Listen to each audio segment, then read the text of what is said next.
Hello, and welcome to worship at First Unitarian Church of Salt Lake City. We are so delighted to be able to bring worship to you, even under unusual circumstances. Here we are in our gorgeous historic chapel, and we are with you, in spirit if not in person. You should see this place right now. It's full of cameras and wires and lights, but we can feel you with us here today as we record this worship for you. It's a joy to be here, and we've got a wonderful worship prepared for you, but everything is an experiment today, and it will be going forward. So bear with us if we have a couple of little bumps and bruises, but we're going to do the best that we can to bring you the same worship that we do every week. Tom, it's a gorgeous day today in our sanctuary. The sun is shining. Beautiful. I don't know what it will be doing on Sunday, but... We're going to pretend that it is Sunday. Right. Well, good morning, and welcome to the virtual First Unitarian Church. Monica and I are very pleased to be your virtual ministers. That doesn't sound quite right, though, does it? No, we're not. We are ministers, but I guess the difference is we are going to try to do our ministry virtually. That's going to be hard to figure out, but I think we are on track because fundamentally our deep and abiding and profound concern is still very, very real. And it goes out to every one of you, and we extend not only our good wishes, but also our blessings to every one of you as we try to kind of noodle our way through with all this new technology and things. So you need to understand that we truly miss you very, very much, and that becomes hauntingly apparent as I look out here and see rows and rows and rows of empty pews. My goodness, that's not right. But this is something that we are going to have to deal with, and I hope that we get better at this as time goes on. So although we will try very much to continue to minister to you in new ways, what is really missing is the physical contact. There's so much of energy and chemistry and synergy that goes on between a person in the congregation and the minister that really involves, physical contact. There's the old idea of evaluating ministers, such as, do they hold hands well? That's an important metaphor for how ministers are with their congregants in a physical kind of way. But this physicality is now missing. And I realize that, I have this ritual. Every Monday, my dog Bo and I go to the dry cleaners, and they sure know us very well by now because we've been doing this for years. And I give the woman at the dry cleaner, Vanessa, hi Vanessa, you are now in our virtual church. I give Vanessa my suit jacket, always the same problem, and that is a huge smudge right here, a combination of lipstick and makeup and whatever, just right here. And so I just drop it off every Monday. And once she looked rather concerned at me and looking at all the lipstick and smudge on the jacket, and she said, "Does your wife know?" And I said, "Oh, yes, no." And she quite approves. This is a smudge from the loving members of my congregation. And she said, "Wow, those women must really be all over you." And I said, "No, it's not that. It's women, it's men, it's boys, it's girls, trans, everybody." And that was the last time she ever inquired about the church and who comprises the church. But it was a good exercise, and now my dry cleaning bill will be lessened quite a bit. So I guess there's a silver lining there. But it's really important that we continue to keep in touch as there are profound changes that are happening if not every day, every hour in our lives. And just want to say that you may want to try what I'm currently getting into for the first time in my life. I'm keeping a journal.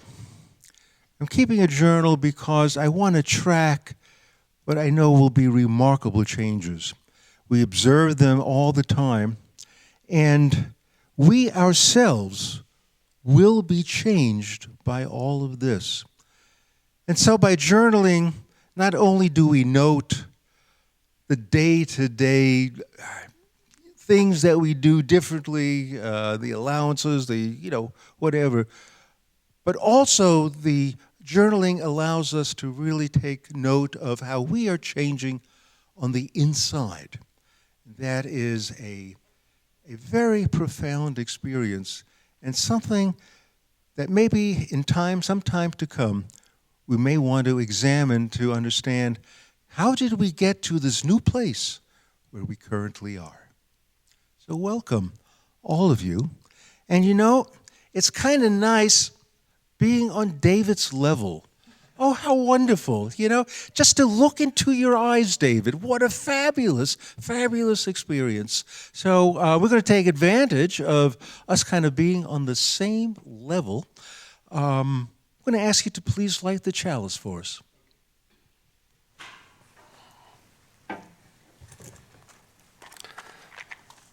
Symbol of light, symbol of knowledge, symbol of warmth, symbol of freedom. We light this chalice as a symbol of our faith. We gather here, at least the three of us and you, to celebrate hope and the infinite possibility of love. David, thank you. Now, what is a worship service without a hymn, right? I mean, it just craves a hymn. And so, since there's nobody else here, Monica and I are going to sing. We're going to sing a hymn, number 368. And we're going to get ready here and see how far we get.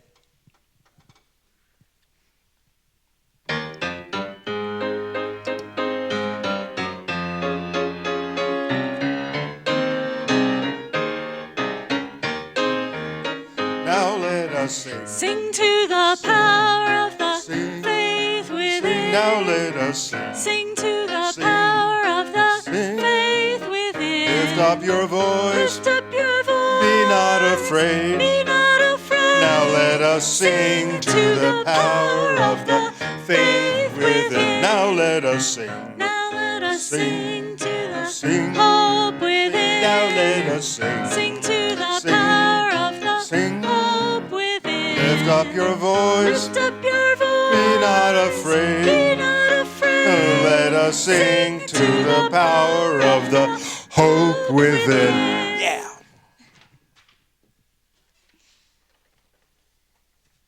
That was all right.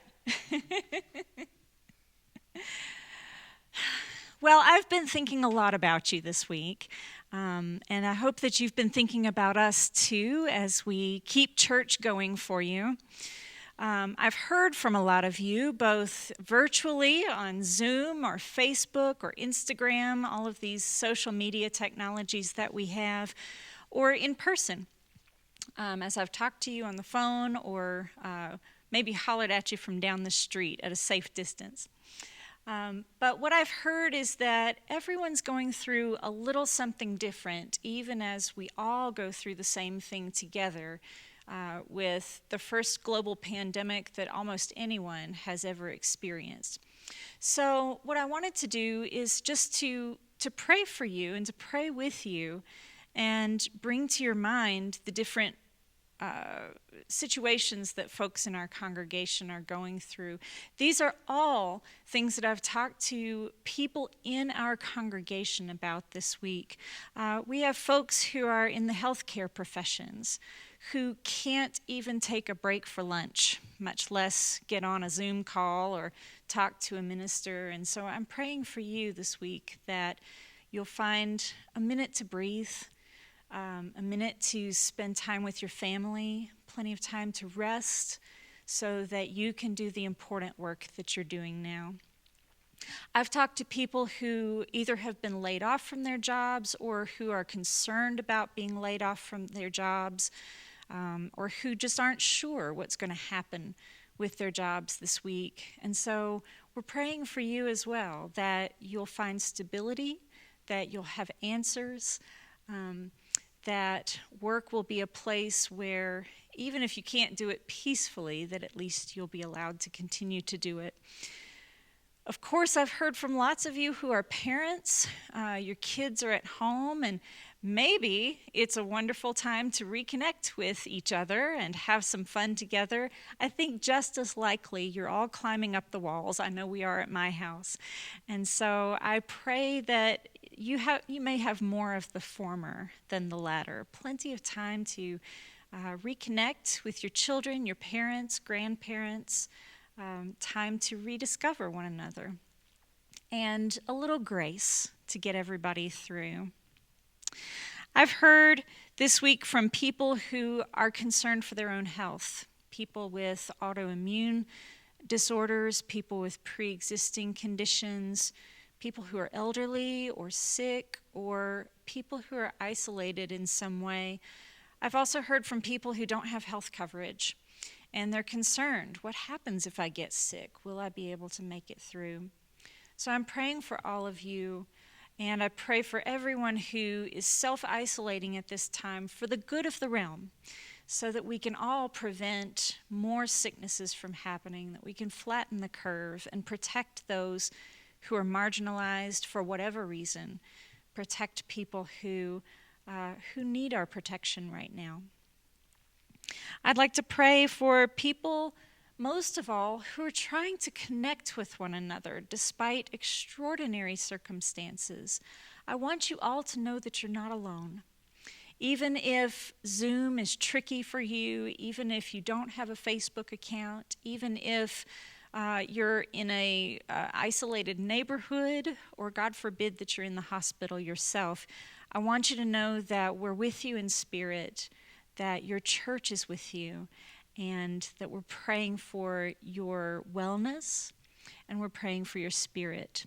We are all one church together, and I'm confident that by staying connected in some way, we'll all come out the other side better and stronger and with more love for one another.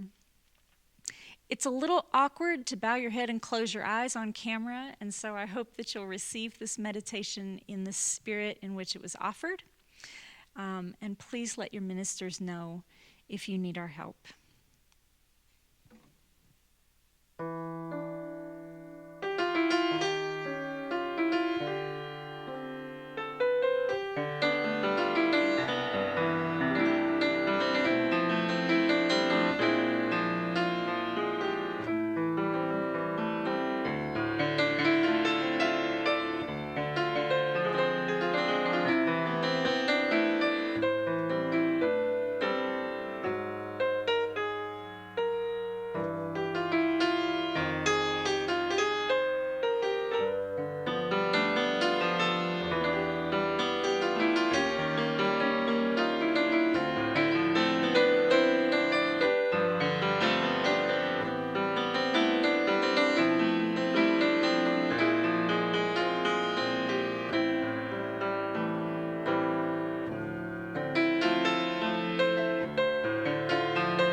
There are many possible silver linings to this unusual time that we're living in, and one of them that's become apparent already is that it's producing wonderful art and writing and poetry as people make an attempt to make meaning of this situation that we're in and try to bring comfort to one another. Reverend Tom and I have a couple of poems that we'd like to share with you. And the first one is called Maybe Who Next? It's by Park City resident Jackie Zahner. Up again at 4 a.m., head spinning, tears flowing, tummy bouncing, wondering, questioning, pleading, praying. Stop. We are connected to one another. We have always been connected to one another, but maybe we did not pay attention or feel it or know it, or perhaps we turned away, not wanting to feel it or know it. But the evidence has always been there, hasn't it? The news, the voices, the warnings, the alarm bells, the numbers, the heat maps, the lines, the people, the experts, the markets, the pain, the anxiety, the fear. It's everywhere and constant and loud. And maybe it's appropriate. And maybe it's too much. And maybe we are overreacting. And maybe we're not. And maybe this brings out the worst in our humanity. And maybe it brings out the best in our humanity. Maybe. I find myself thinking about choice. Who has it and who does not? Who can drive their SUV to Costco, whip out their Amex, and who can't? Who can hunker down indoors and do jigsaw puzzles while watching Netflix and eating kale salad with dried cranberries and lemon zest? And who can't? Who is facing the decision on who gets laid off and who doesn't because of canceled everything? Who gets pushed out of their college dorms with nowhere to go because of travel bans, quarantines, money? Who has to tell their young child what pandemic means and why they can't see their friends right now? Who fears they will get arrested if they go to get tested? Who can't get access to their life-saving medication? Who gets a paycheck? Who goes without any food, let alone good food? Who must go to work to ensure the rest of us can stay home? Who cares for the sick while risking their own well-being? Who already suffers from depression and anxiety, and this truly feels like too much? Who is old and scared and sick and alone and may not make the cut? May not make the cut. Who? Head spinning, tears flowing, tummy bouncing, wondering, questioning, pleading, praying. Stop. Stop. Let us all do the next right thing. Let us all do the next kind thing. Let us all do the next hopeful thing. Let us all do the next generous thing, the next compassionate thing, the next wise thing, the next rational thing, the next loving thing, the next safe thing, the next calm thing. And then do it again and again. We are all connected. We always have been. We always will be.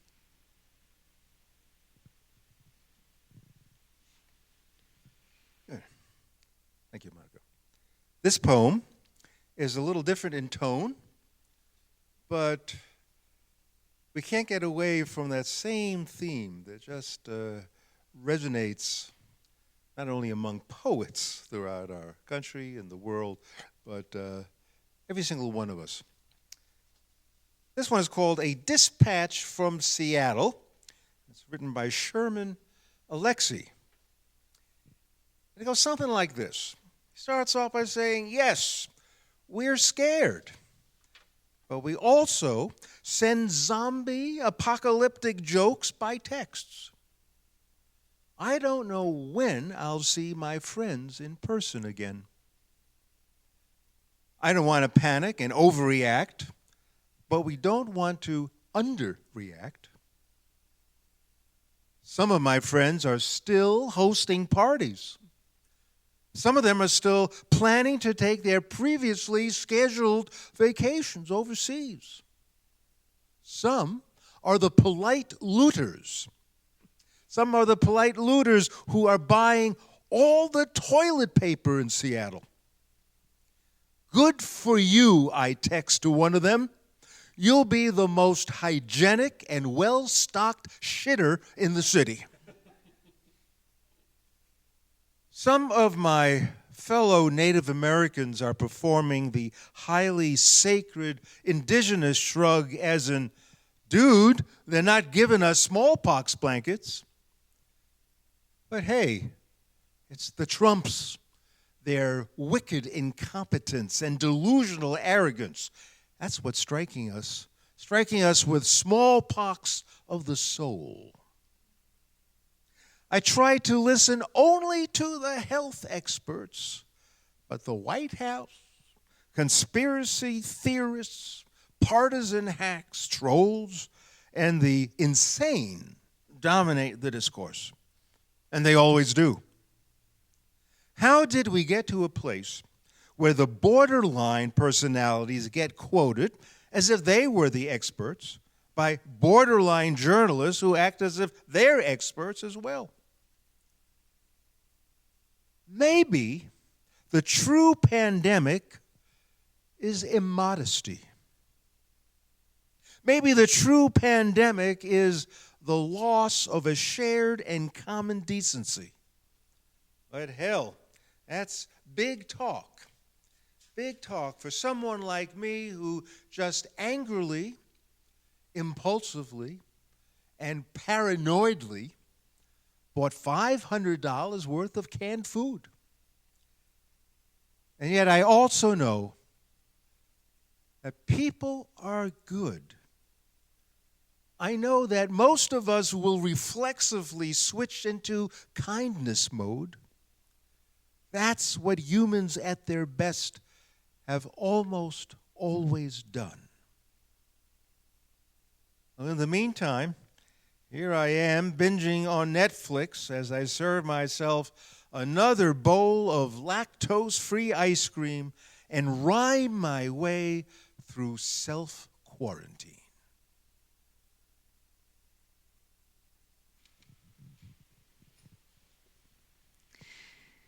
Thank you, Tom. Well, you know, it just wouldn't be a worship service without some announcements. Even the coronavirus can't kill the announcements, right? So I have a few for you because church goes on. Even in this emergency time, in this time when even the ground is shaking below us this week, we still have church, and so we still have announcements. So a couple of money-related things, let's knock those out. First of all, yes, we are still having a pledge drive. You all probably got one of these in the mail. If you still got it, if you didn't put it in your recycling, please fill it out. Go ahead and send it in.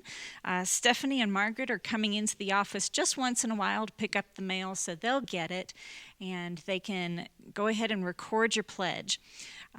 Since the church is closed until May 11th, we're not going to put off the pledge campaign forever. So if sending in your pledge card isn't a possibility now, if you call the office and leave a message, there are instructions on how to leave a message for Stephanie or Margaret so that they can get your pledge information and they'll get back to you with that.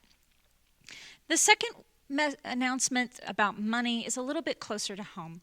I know that a lot of us had travel plans that have now been canceled. I had a trip to Atlanta planned in May, and now that's not going to happen. And maybe you did too. And there's folks in our community who are struggling and need help. So I'd like to encourage you, if you had funds that you already had budgeted for your travel, would you consider donating them to our Family Assistance Fund here at the church for folks who are laid off from their jobs or who have other extreme financial hardship during this time? We'd love to be able to help people out. And that's money you already had budgeted anyway. So we'd like to encourage you to do that. You can do it through the Givelify app. It's on your phone. If you know how to use your smartphone and you can get the Givelify app, then you just find First Unitarian Church on the app, and you can give and just make a little note that you'd like to give this to the Family Assistance Fund. Or you can send us a good old check, put that on the memo line, Family Assistance Fund. We will disinfect it and send it to the bank, and it's going to work great. Thank you. Just a couple of other church-related things. First of all, there's a Zoom call that's happening every Thursday at 11:30, hosted by me, and we'll get the Zoom information up on our website as well as on Facebook. Feel free to join us. It's just a casual call just to check in with your minister, find out what's happening, see a human face, and try out a new technology. You can also email me if you have questions about that. And if you're a religious education parent and your kids are in the program, Amanda and Lissa have weeks worth of activities, I mean weeks worth, planned for your kids. There's art projects and story time and children's chapel every week. So head over to the Facebook page for the religious education department and see all of the wonderful things that Amanda and Lissa have planned for you. Finally, Christine Ashworth and I will be teaching our class called Turning Points. It focuses on some interesting history from Unitarian and Universalist history, some of the big turning points in our theology and in our faith, and we'd love for you to join us. We don't have a date and time yet, but you can register anyway. You can go to our website and go under programs to Adult RE, and you should find it there, or you can also find the link in the Torch email, which comes out every week on Friday. Just register, and once we have a sense of how many people are going to join the class, then we'll find a date and time every week that works best for everybody. And the last announcement that I have is that you can use your app for Givelify to donate in the plate virtually today. As you watch this worship service, you can make a contribution to our church. Just put plate in the memo line, and it's like we were passing the plate in person with less germs, right? So that's all the announcements that I have for today. You forgot one thing. The offering will now gratefully be received. Never mind.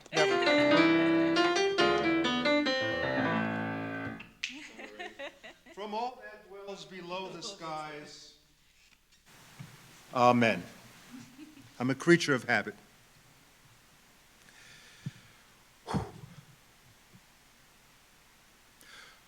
What an extraordinary experience this is. You know, we once thought we exercised some control over our lives. Forget it. We have no clue what tomorrow may yield, or what lies ahead next week, or next month, even next year. We know nothing other than the new restrictions imposed upon us almost daily. And so we hunker down, accumulate mountains of toilet paper, which I guess makes us feel a little more secure, and we wait. We are waiting for the pandemic to inch its way closer and closer until we're finally just staring at it, looking at it right in its eyes. And then we don't know what. What will be the impact on family, friends, and ourselves? We just don't know. The only thing that is certain is our anxiety. Anxiety commingling with fear, which then reminds us we're really not in charge of what's going on this earth.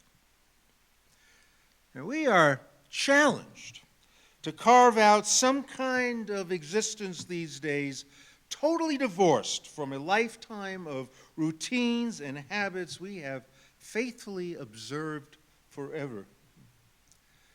We always live with expectations of what the morrow may bring. But the horizon right now is void of new adventures, unless you count living with your children 24/7 as a new adventure. Most of the schools around the country are closed, and some intend to be closed for the remainder of the school year. Man, that could feel like a lifetime for parents. When will the kids go back to school? Nobody knows. No baseball, no soccer, no basketball, no nothing that involves a ball or a team. For how long? Nobody knows. I had a laugh when they canceled March Madness. Are you kidding? This is March Madness. We're living in March Madness. Will there be an April Madness too? And a May Madness? And a June Madness? Nobody knows. Restaurants and bars are closed, just when Salt Lake was getting used to having bars. A sign from God? Nobody knows. Theaters, movie houses, art galleries, general conference, First Unitarian Church, all canceled. And in all of this madness, we are told by those in charge, wash your hands, practice social distancing, don't call a doc unless you think you got it. Well, can a doc discover whether or not you got it? Nobody knows. Pandemics have always been a factor in every civilization that ever roamed this earth. COVID-19 ties us to an historical reality that by now we must agree remains inescapable. Now, this may be the first pandemic in our lives, but pandemics have come and gone since the very beginning of humankind. And in all pandemics, throughout the march of time, human behavior has been remarkably predictable. As the plague reveals human struggles and helplessness throughout history, the response has always followed similar patterns. Now, as the classic line is proven true over and over again, all pandemics begin in denial. We can certainly affirm that this is the case, once again, for us. Of course, not every pandemic in history has had a political leader who denies that he was ever in denial. So, in that case, our experience is pretty unique. But in fact, all pandemics do begin in denial. An example can be extracted from the Spanish flu, which arrived in Philadelphia in the summer of 1918, killing tens of millions of people worldwide. Social practices and taboos were undoubtedly different then from today, because in 1918 the experts advised, wash your hands, avoid distance, and avoid spitting in public. Well, thank goodness we don't have to deal with that. I don't think so. It was believed then that illness could be spread through the inhalation of dried saliva particles. although that has been disproven, we should still avoid spitting near people. A good practice. But the denial of a pandemic in 1918 rivals our current initial denial. Despite warnings that the pandemic was circulating, Philadelphia held its fourth Liberty Loan Parade, a patriotic affair to encourage buying war bonds. Thousands upon thousands of people packed Broad Street in Philly. And within days, cases of the flu and deaths followed the parade so closely that it took a real long time for all the banners and signs to finally be taken down. There was such an aggressive patriotism at the time that contributed to suppressing news of the illness. The war effort was placed way ahead of public health, even as the virus was just devastating the population. So you see, it's really not uncommon for people to redirect their attention away from the news of a pandemic. A pandemic gets in the way of the important stuff that we are currently doing. I don't have time for a pandemic right now, thank you very much. Continuing our fixed habits takes precedence, and perhaps by ignoring the unpleasant reality encroaching upon us, we can pretend to be immune from it. But pandemics have always been there.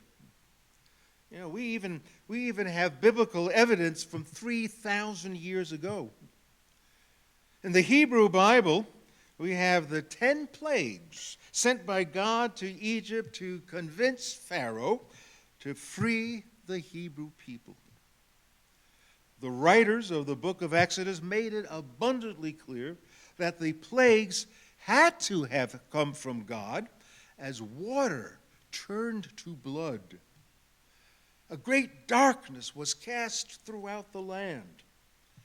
And then all the good stuff started happening, like frogs, lice, flies, pestilence, boils, hail, and of course, the locusts. The Greek Testament was quite graphic as well. In the book of Revelation, it's referred to as the 7 bowls.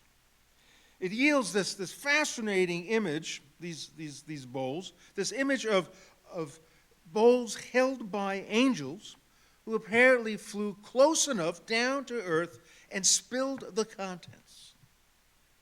And since angels dispersed these plagues, there was no question that a wrathful God was in command. So imagine, and we've gotten away actually from calling them bowls. They resembled more cups. So if you can just imagine, what an image. Angels flying down with these cups, getting real close, and then just tipping them over. They let out sores, creatures dying in a red sea of blood, the sun scorching the planet, total darkness, the Euphrates River drying up, and the 7th plague was one which definitely caught everybody's attention last Wednesday: earthquakes. I felt I was living in biblical times as the house rattled and the dog went looking for answers. I'm going to just briefly mention the bubonic plague, or Black Death as it was referred to, which hit Europe in 1347, claiming 200 million lives over a 4-year span. It's parallel to our situation now, almost 700 years later, has a perverse kind of humor.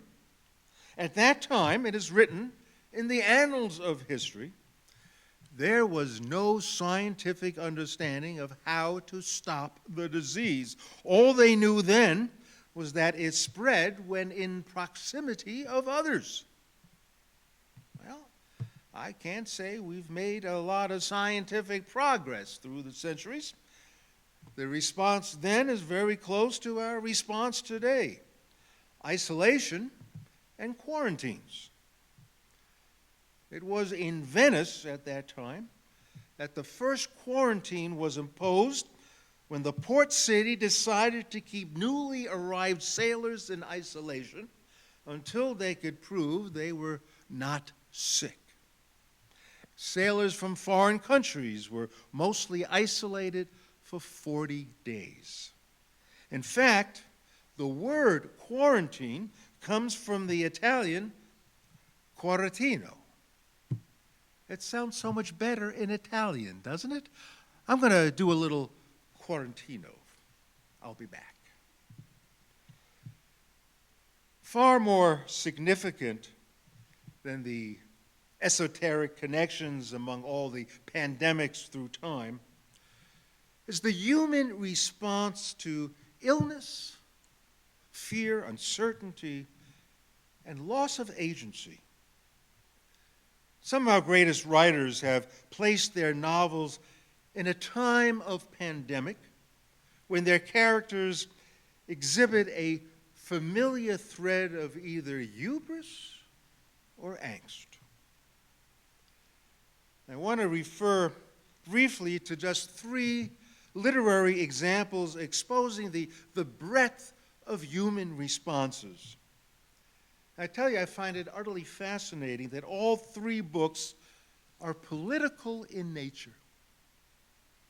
First, there's Mary Shelley's futuristic novel written in 1826 called The Last Man. You can imagine what that's about. Well, Mary Shelley was also the author of Frankenstein, which was published a few years before The Last Man. The plague in this novel undermines the interconnectedness of our political and economic systems. The healthcare crisis in the novel was caused by what people and their leaders had done and failed to do on the international stage. Now, Mary Shelley is addressing trade, wars, pacts, and conflicts among international leaders. Her foresight is eerie. She understood globalization far better than those who today cry out, "America first." What? Doesn't make any sense, does it? The web of our interconnectedness is far too complex. We are joined as one global community. By the way, this futuristic novel is set in the year 2100. Close enough? In The Last Man, the pandemic is highly contagious and is spread by airborne particles. The one character, named Lionel Verney, is left in the position of being the only person alive following a pandemic. But Verney summons the hope that there must be other survivors somewhere on the planet. And with this hope, he sets out on a sea journey to find them. Shelley tells us we must always act upon hope. In fact, it is our obligation. Let's put this novel in the context of Mary Shelley's actual life. You know, when she was 28 years old, her husband, the great poet Percy B. Shelley, drowned in a sailing accident. They had 3 children together. They had a daughter who was born prematurely, died within 2 weeks of her birth. She had a daughter who died of a fever, and the firstborn son died of malaria. And so it makes perfect sense that in exploring her personal response to loss, the setting of her novel is during a pandemic. The novel actually ends with a bright prospect of hope and reminds us that whatever the devastating circumstances, we have a responsibility to the world. It is only through hope that we can retain that which makes us humane, loving, and capable of sensing our connections with all the people of this world. Next, real briefly, there's the rather memorable short story by Edgar Allan Poe called The Mask of the Red Death. And this story points out the ludicrous nature of people thinking they can avoid being infected by a pandemic through wealth and privilege. The lead character, named Prospero, as in Mr. Prosperous, feels that he can escape the pandemic by taking refuge in an abbey built with strong walls and gates of iron. Sound familiar? Oh, strong walls will keep us safe. Prospero invites 1,000 guests to the abbey for a masked ball. Oh, what fun they all have. What pandemic? None. There are 7 rooms in this abbey, and they begin their fun in the East Room, symbolic of birth, and they wind their way through all the rooms, finally reaching the West Room. And there they see one of the guests wearing the mask of the Red Death. But it's not really a guest. It's not really a person, but the Red Death itself. Let's put it this way. The party's over.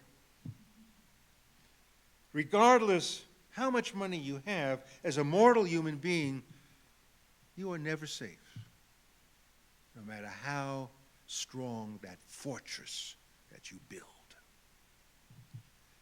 And finally, I want to conclude with Albert Camus' brilliant book from the early 1940s called The Plague. It takes place in Oran. I'm not sure if I'm pronouncing that correctly. It's a city at a French port. It's actually a French port on the Algerian coast. A pandemic breaks out. Rats are responsible. But the authorities deny the situation. Of course they do. All pandemics begin in denial. There's no exception here. Only after it becomes impossible to deny the seriousness of the pandemic, which is just ravaging the city, do authorities enact strict sanitation measures and places the whole city under quarantino. The people there react pretty much in the same way we feel today. They feel they have been imprisoned, and they are desperately lonesome, longing to be reunited with their loved ones who live elsewhere. Now, this story must also be placed in a personal context in Camus' life. Aside from dealing with the plague, the novel also symbolized the atrocities of the German occupation in France, ergo the rats and the confinement. Camus, in fact, was in France during the occupation, and he couldn't leave, he couldn't get out, he couldn't get back home. And this longing for reconnection with his family and loved ones remains an intense thread throughout the novels. I mean, it's something that he personally experienced. The main character, Dr. Rieux, who's actually also the narrative, is separated from his wife and tries everything imaginable to leave the city of Oran, but he's never successful. And I'm sure that many of us today are thinking about the separation felt now in our own lives, or social distancing, we're calling it. We're feeling it pretty intensely already, the separation from family and friends. has also a priest in Camus' novel who captures a lot of what we hear today and have heard going back to biblical times, namely that all of this is the revenge of an angry God. But what happens in the book is that the priest himself falls ill. What does he do? Well, he can't see a doctor because he has to show his faith in God. Then ultimately he dies clutching a crucifix. I think Camus would entertain the term absurd at this point. But absurdity, a key term for Albert Camus, runs a lot deeper than just a priest dying with the crucifix held in his hands. You know, we may be contemplating this ourselves, namely, how powerless we are to combat the unpredictable forces of nature. You know, maybe the sources are rats, or birds, or in our case, bats. But how absurd to be stopped cold in our tracks. You know, for all the good to which humanity aspires, isn't it utterly irrational? Isn't it absurd to have this pestilence barrel through the lives of people as though it had a mind of its own? Camus poses the tantalizing question, how do we revolt against this absurdity? Well, here he breaks ranks with his cynical colleagues. For Camus, you fight against the absurd by affirming love and life and with compassion for our fellow travelers throughout this world. You know, he almost sounds trite in expressing the need to appreciate each wonderful day of life. Do we appreciate each and every wonderful day? Well, maybe just rhetorically. I mean, do we really acknowledge such deep appreciation? We will always be in conflict with the absurd. That's the nature of existence. But we can also make meaning in spite of absurdity. What an immense challenge to all of us to make meaning in the time of absurdity. Now, we are not the first generation forced to wrestle with a pandemic. I just skimmed the surface of how some great writers have deliberately set their work in a time of pandemic. Such anxious times say a lot about who we are and how we deal. How we deal with isolation, how we deal with the threat of death, and what we feel ultimately is our responsibility to the world.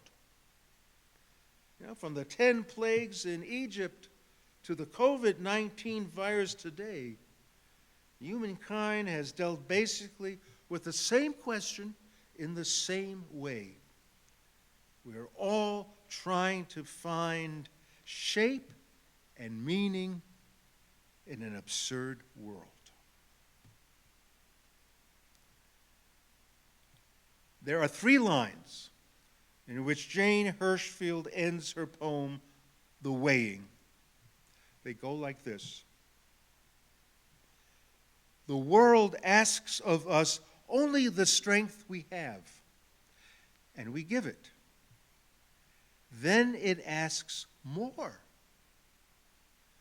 and we give it. The world is asking more of us at this time than we could probably ever remember. It's time for us to dig deep, to dig really deep.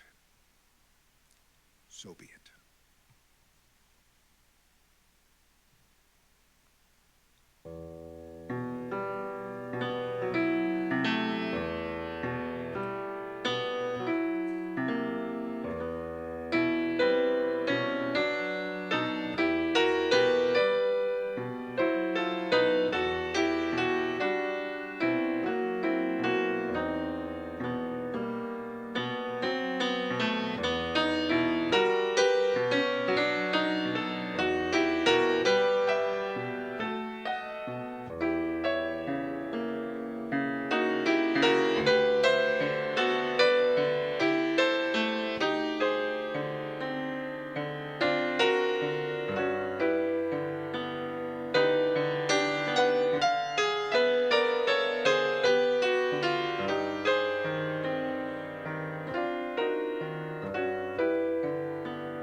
Well, on behalf of Reverend Tom and David and the whole staff at First Unitarian Church, I want to thank you for joining us this morning. It's been a joy to put it together, and not too many bumps. It turned out okay. We're going to do it again next week. If you'd like, we invite you to join us for a virtual coffee hour starting at 10 o'clock on Sunday morning, with another one to follow starting at 12 o'clock. Reverend Tom and I will be there, and we'd love to see your faces. We'd love to hear what's going on in your life this week and whether everybody is finally on stable ground again. So you can find the information to join the Zoom call either by your computer, or if Zoom is a little unfamiliar to you, you're welcome to call in using the telephone number. Please go to our website, slcuu.org. and look at the links under latest news, and it should be right up there at the top where you can find the Zoom information along with the link. Click on the link and join us for coffee hour. To close our service, I invite you to hear these words from Barrows Dunham. And now, since the struggle deepens and good does not yet prosper, let us gather what strength we have, with confidence and valor, that our small victories may end in triumph, and the world awaited may be the world attained. Amen.